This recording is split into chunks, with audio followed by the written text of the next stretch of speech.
thing of beauty. It's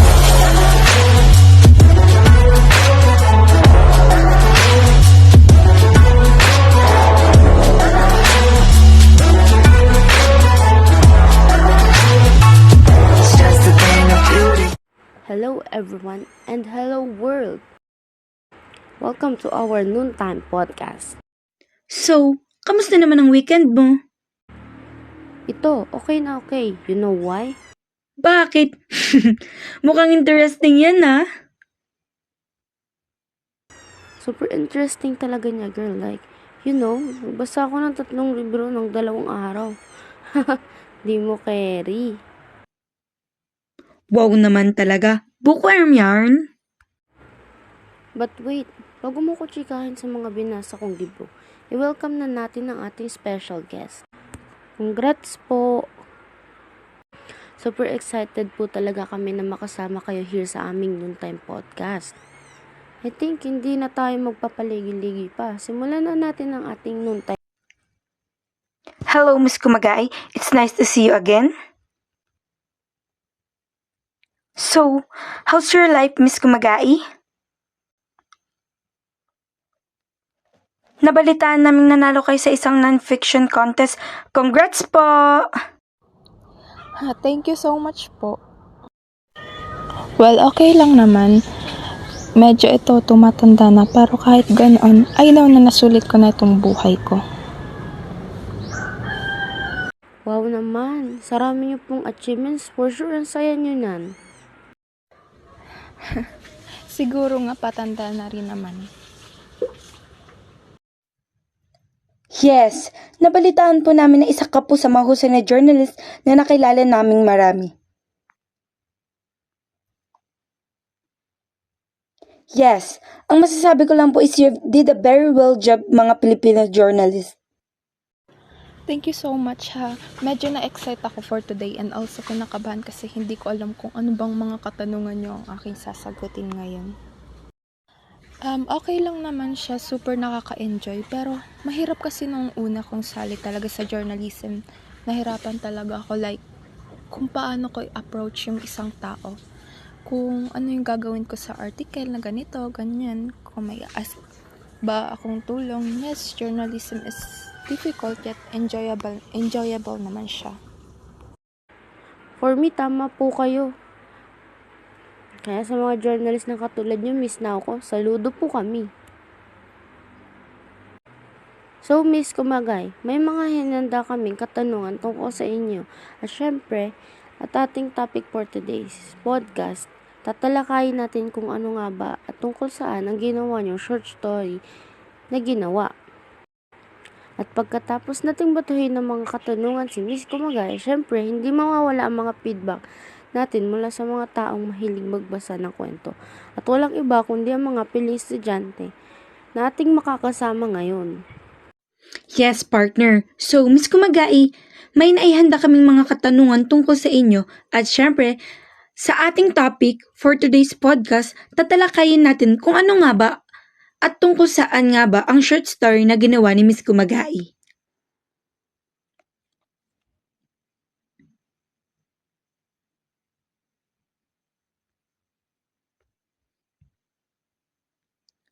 Let's go! Simulan na natin.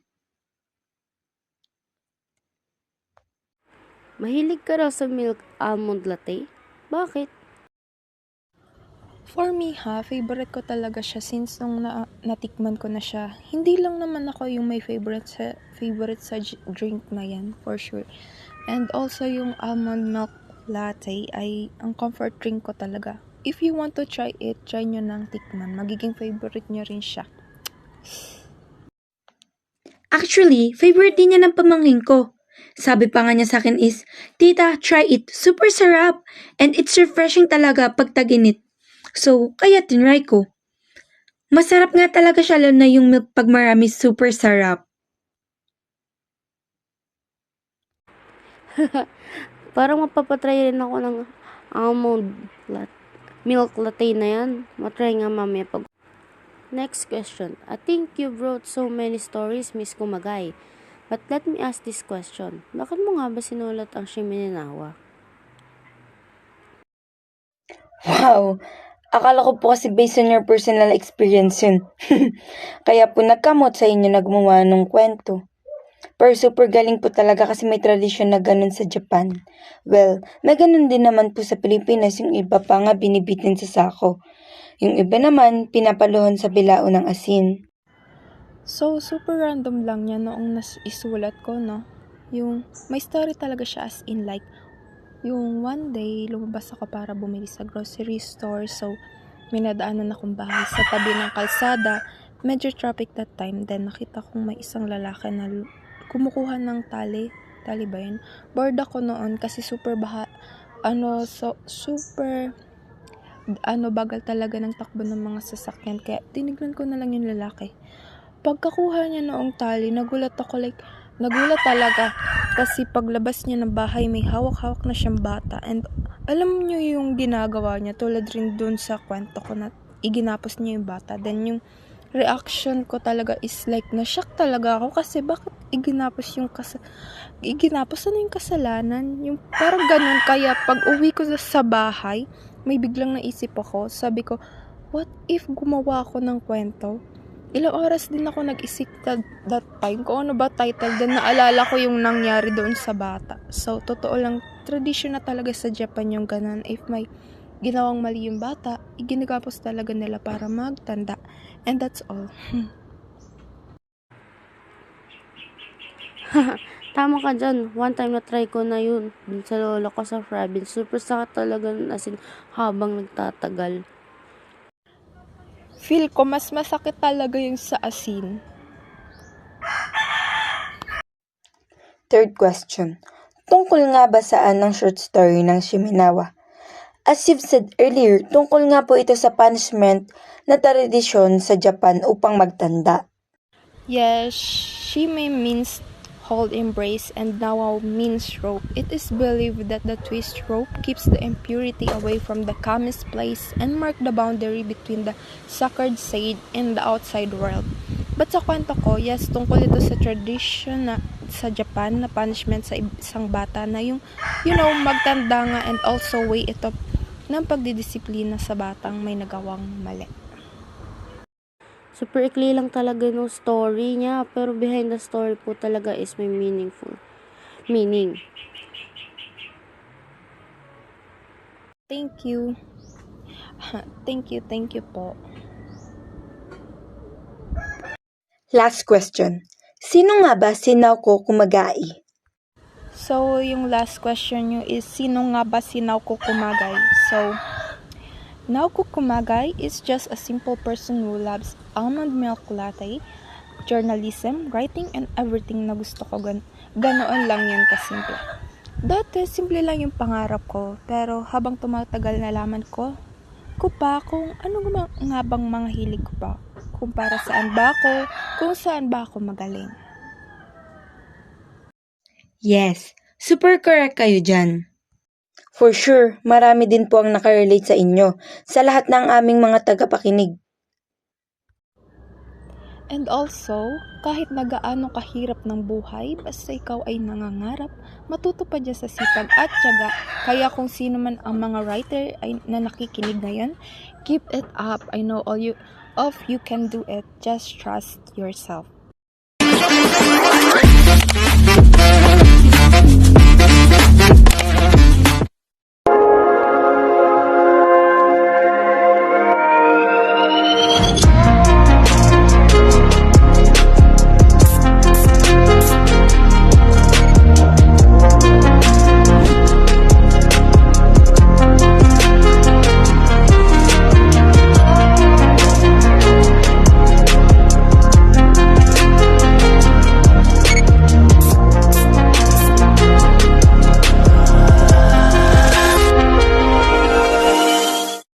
Nothing like I've ever seen. It's just a thing of beauty. It's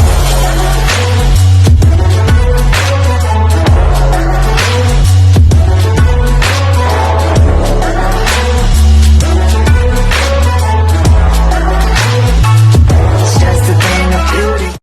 At dahil dyan, welcome naman natin ang ating dalawa pang makakasama ngayong hapong ito. Walang iba kundi ang dalawang mahusay na estudyante at manunulat, Sherman at Santina. Hello, good afternoon, Sherman and Santina. Naranasan niyo ba ang naranasan ni Jiro? Ako po muna siguro, So, ako po talaga hindi nakaranas ng ganun. Bilang isa babae, dapat po hindi tayo ganun kumain lalo na't nasa harapan tayo ng hapag. Dapat lamang po na tayo kumilos ng tama habang kumakain at hindi katulad ng ginawa ni Jiro. Kasi po bilang babae, iniisip na dapat ganito yung galaw mo. Dapat mainhin ka. Dapat hindi madumi sa sarili, especially sa pagkain. Very nice answer. Tama kayo parehas ng sinabi pero doon kung paano mag-act yung isang babae. Minsan, kailangan talagang mahinhin, although hindi naman lahat, pero yung mga batang may strict parents. Second question. Sa tingin mo, tama ba ang ginawa ng magulang sa anak niya sa kwento? Sa akin po ay big no. Mali po yun para sa akin. Tinanong ko din po kay mama, kasi po marami naman pong way ng pagdisiplina Yung hindi po sana masyadong masasaktan yung bata. Kasi po, it can cause trauma to them po. Yung disiplinahin man po, yung bata is yung tama po sana. Or yung madadaan pa po sa salita siguro, kausapin na muna siguro natin. Agree po ako sa sagot ni Charmaine. Hindi po dapat gano'n ang pagdisiplina. Ang dapat po sigurong gawin na magulang ay kausapin muna ang bata. Kasi kahit na gano'n man po kakulit yung bata, hindi po dapat natin agad saktan. Kasi po hindi lang po sila maapektuhan physically but mentally and emotionally na rin po. And it can cause trauma po talaga. Nakakatuwa naman ang inyong mga mensahe para kay Miss Kumagai. Now, ano naman kaya ang masasabi niya tungkol sa lahat ng inyong mga nasabi? Thank you so much po, Miss Kumikaw.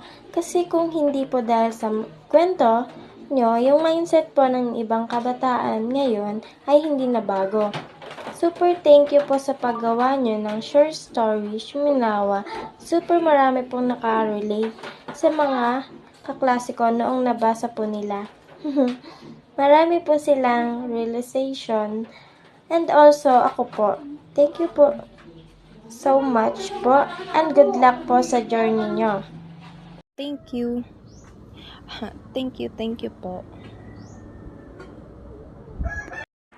Yan, thank you so much po, Miss Kumagay, especially guest and also student guest natin. Thank you very much. Again, this is Michelle, and thank you for listening to our Noontime Podcast. And I'm Valerie, and thank you for listening to our Noontime Podcast. Nothing like I've ever seen. It's just a thing of beauty.